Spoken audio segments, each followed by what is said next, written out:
இன்னைக்கு கடவுள் நம்மளுக்கு கொடுத்துருக்க வசனம் 2 ராஜாக்கள் 5:18. ஒரு காரியத்தையே கர்த்தர் உமது அடியேனுக்கு மன்னிப்பாராக.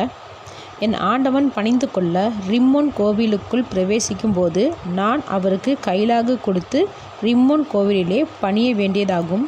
இப்படி ரிம்மோன் கோவிலில் நான் பணிய வேண்டிய இந்த காரியத்தை கர்த்தர் உமது அடியேனுக்கு மன்னிப்பாராக என்றான். இந்த வசனத்தை கொடுத்து கடவுள் என்ன சொல்ல பார்ப்போம். சீரியா ராஜாவோட படைத்தளபதி தான் நாகமான். இவனுக்கு குஷ்டம் இருந்துச்சு. அப்போ எலிசா யோர்தான் நதியில் 7 தடவை முங்கி எந்திரின்னு சொல்கிறாரு. அப்போ 7வது தடவை நாகமோனுக்கு குணமாகிறது.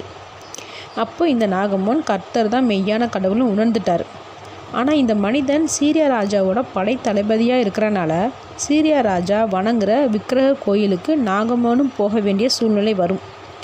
அதுக்காக கர்த்தர் என்னைய மன்னிக்கணும்னு சொல்கிறாரு. அப்போ எலிசா நீ சமாதானத்தோடே போன்னு சொல்லிடுறாரு. எலிசா அப்படி சொன்னதுக்கு காரணம் சிலையையும் வழிபடுன்னு சொல்கிறாருன்னு அர்த்தம் இல்லை. புதிய விசுவாசத்தில் வளர கொஞ்சம் டைம் எடுக்கும். உடனே எல்லாத்தையும் மாற்றிட முடியாது. எல்லா புரிதலும் உடனே வந்துடாது. ஆனால் நாகமன் தன்னுடைய மனசில் இருக்கிறத உண்மையாக நேரடியாக சொன்னான். இந்த நேர்மையை பார்த்த எலிசா சமாதானத்தோட போன்னு சொல்கிறாரு. கடவுள் எப்பயுமே மனுஷர்கிட்ட உள்ளத்தின் உண்மையையும் மனமாற்றத்தையும் தான் முதல்ல பார்ப்பார். விசுவாச வளர்ச்சி சில சமயம் படிப்படியாக தான் நடக்கும். அதனால் புதிய விசுவாசிகள்கிட்ட ஏதேனும் குறை இருந்தால் அதை நம்ம குற்றப்படுத்தாமல் அவங்கள தேவனுடைய பாதையில் நடந்து வர்றதுக்கு ஊக்குவிக்கணும். ஏன்னா தேவனை இப்போ தான் அவங்க அறிந்து ஆலயத்துக்கு வரும்போது அவங்க பொட்டு காலில் மெட்டி இப்படி அணிந்து வந்தாங்கன்னா அவங்கள குறை சொல்ல வேண்டாம்.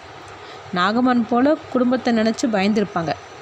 அவங்க எவ்வளோ பக்தியாக நம்பிக்கையோடு வராங்க அதை நம்ம பெருசாக பார்க்கணும். அதனால் பக்தி விசுவாசம் என்றது அலங்காரத்தில் இல்லை, உள்ளத்தில் இருந்தால் மட்டும் போதும். ஆமேன்.